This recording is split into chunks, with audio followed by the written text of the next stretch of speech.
One of the more effective ways to fish a river when you're in a boat is this type of setup. I really like a tiller motor like this.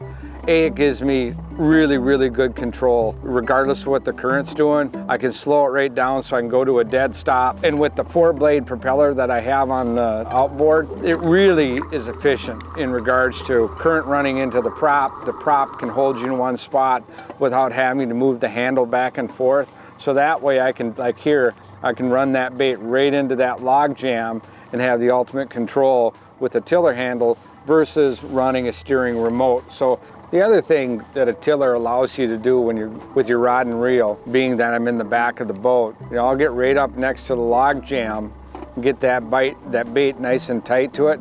And then if I see, like here, I've got some trees on the bottom, all right, I don't want that crankbait to run into it. It's simply just putting the rod on the other side of the boat, and I'm still controlling it just as effectively. Another thing you can do with the tiller, I'm going along here about 1.5 miles an hour. When you see those deeper holes, I'll just speed the boat up a little bit, and that'll dive the bait contour-wise right down into that hole. And then as I come out, I'll feel the bait dig, and then I'll slow it up again.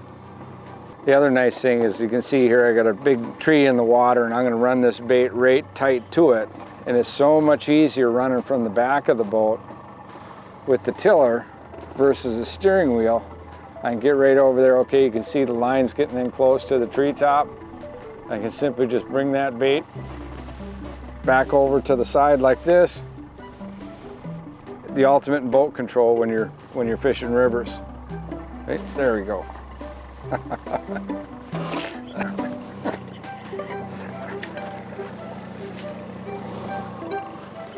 Got that bait up right next to that wood, and there was a fish living there for some reason.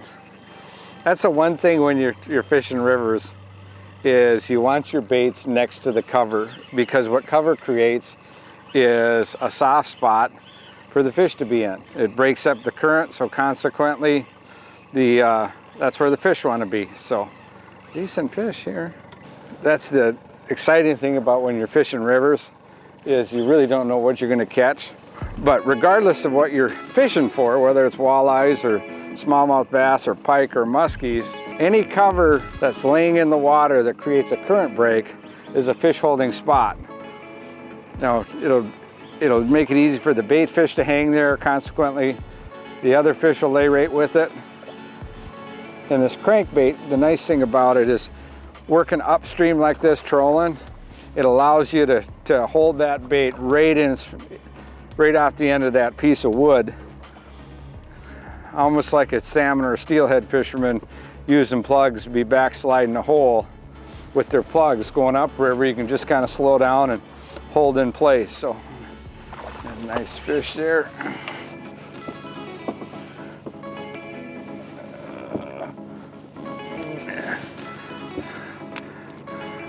River smallmouth, the mighty Mississippi. Nice fish.